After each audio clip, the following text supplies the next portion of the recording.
Hey, ladies and gents, it's Stavros here with the review of Stavros, the Unwavering, which is an action figure that was exclusive to Big Bad Toy Store.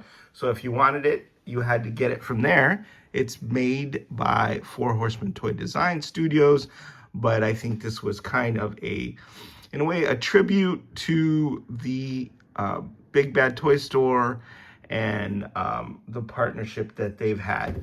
So they got an exclusive, and it is Stavros, the Unwavering, and it is totally metal. Here is the box.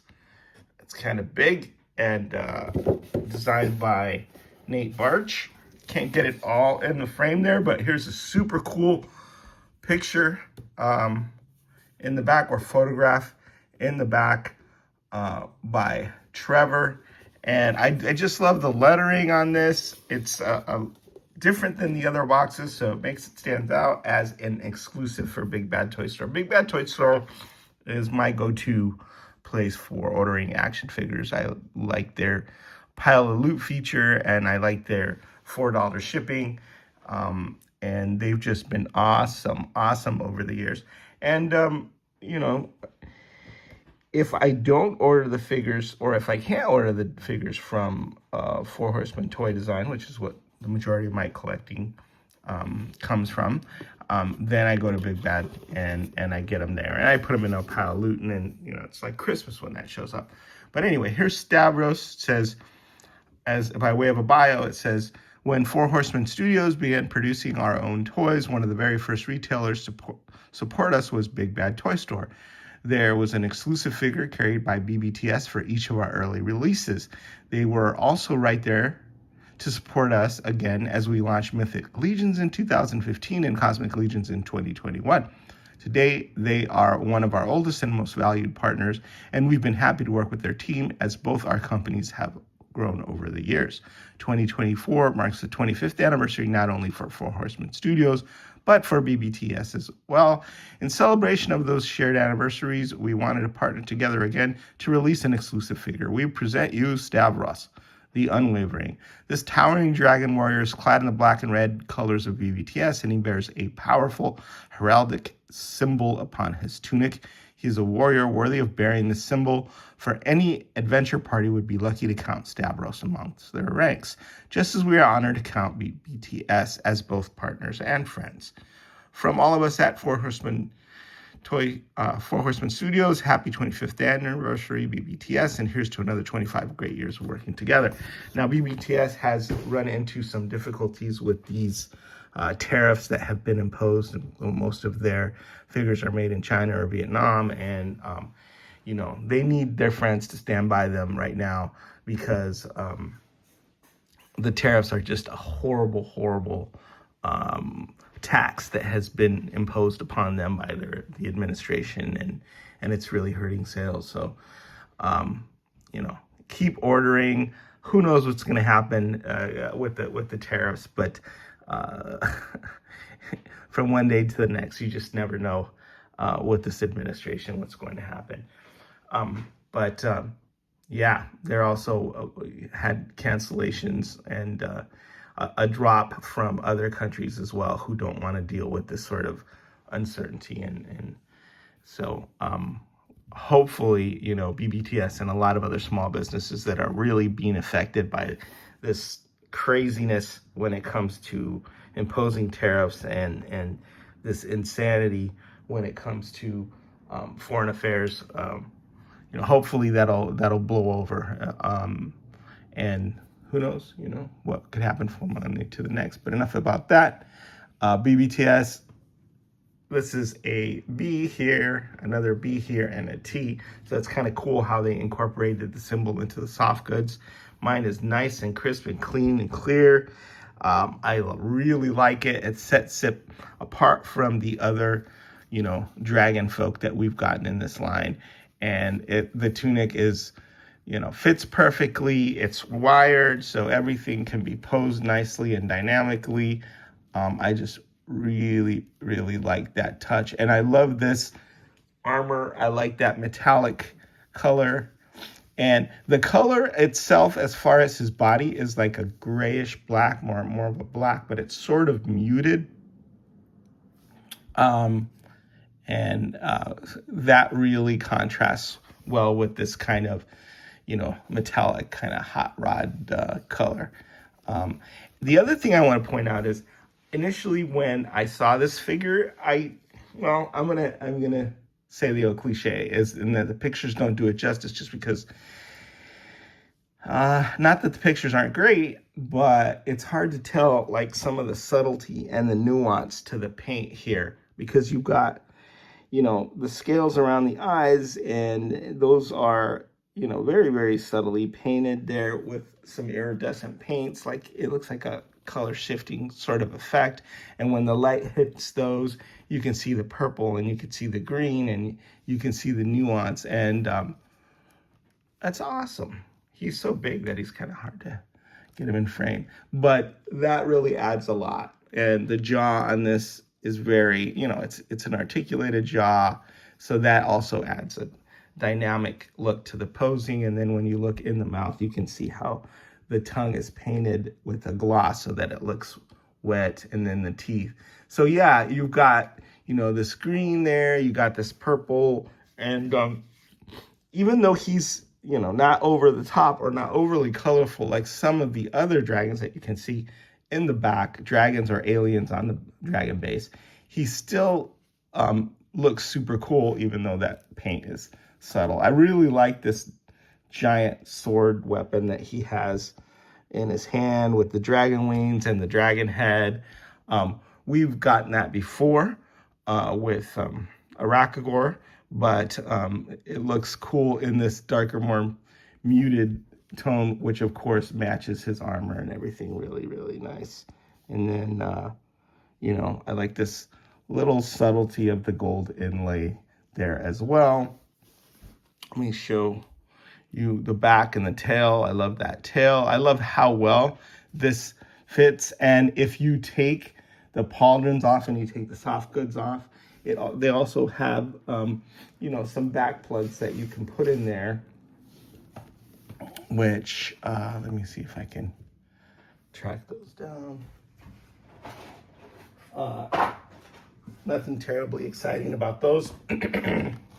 They're just little back plugs so that you don't have holes in the back should you want to take the soft goods and should you want to take the pauldrons off. I don't want to do that because that's what makes this figure special. I want it basically exactly the way it is. So yeah, subtle paint work. It's not a lot of, bright colors, but they really, really complement each other and they go well. And of course, exquisitely painted as far as like the buckles and all that stuff in there.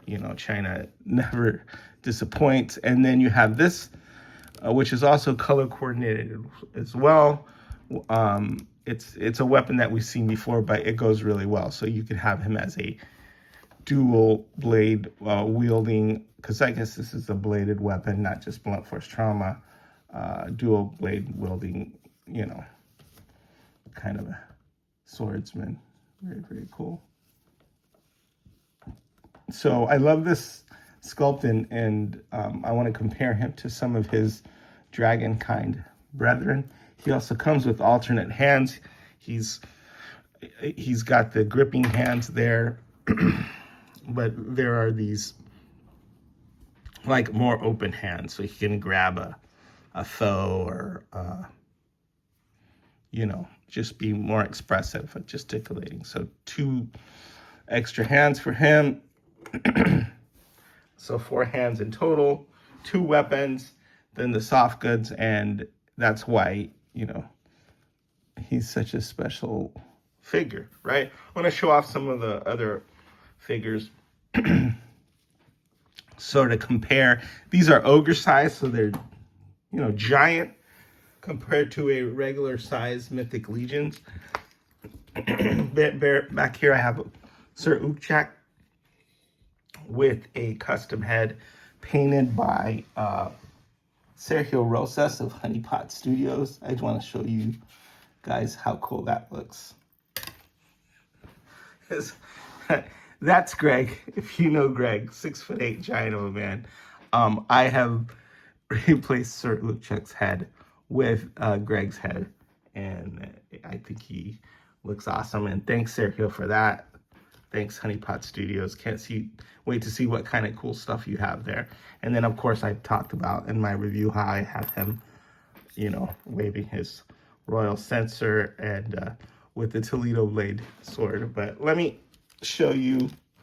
I'll just show you Arachagor and Stavros side by side, right? Because those are the two closest comparisons.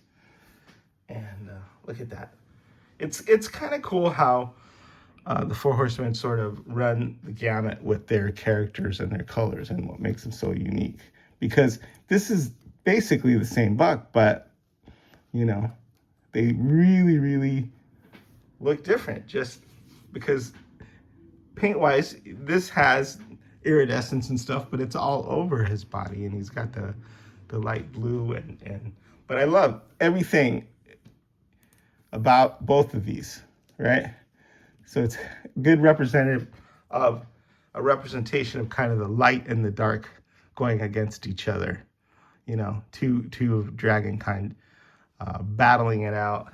And I would say there's something special about both of them. And I thought, hey, I have Rakagor. What do I need another one of these dragons for? I also have this guy from Cosmic, so the green version, and I also have the orange version. But you know what? I need all of them. I need all the colors. So I'm glad I ordered Stavros from BBTS because, like I said, even though I wasn't immediately blown away by the paint scheme in particular, because I do love the green and the blue and the orange and all those vibrant colors, but now it's something about it that makes him really super unique and super cool, right? So he fills that niche in that dark dragon, and awesome. Big, huge ogre-sized figures. Four Horsemen really doing a great job. I love the fact that they care about their partners and they look out for people who have been around and businesses who have been around supporting them in the long run. They don't forget that. They're really loyal friends. I remember BBTS back in the day when the Four Horsemen were making the cat ladies, right? I think they had a exclusive called Bigera back then. So yeah, it's neat to have seen these companies grow together. And like I said, there is it's tough times for retailers like BBTS right now, but hopefully we'll get through this fiasco, and things will get back to normal, and we won't have tariffs that could potentially ruin our hobby. I know that the CEOs of Walmart, Target, and places like Home Depot are letting people know that if that sort of nonsense continues, we're going to be looking at a lot of bare shelves. And toys are not necessities; they're luxuries. But you know what? For a lot of people, helps get them, bring joy to their life and enjoyment and stuff. So in that way, it's important. And it's important that family-owned businesses and small businesses like BBTS are allowed to grow, and they're allowed to look forward and sort of be able to plan without having to deal with these kind of self-inflicted wounds that we've had to deal with lately. All right, it's Stavros the Unwavering. Great job on the box to Nate Barch. I think I don't know. I'm excited now that I got him out. I might not put him back in the box, but for a while I was thinking, hey, this would be really cool to just have in the box and display that way. But nope, he's out and he's ready to fight and have adventures, which is as it should be. All right, is the Wiz signing out.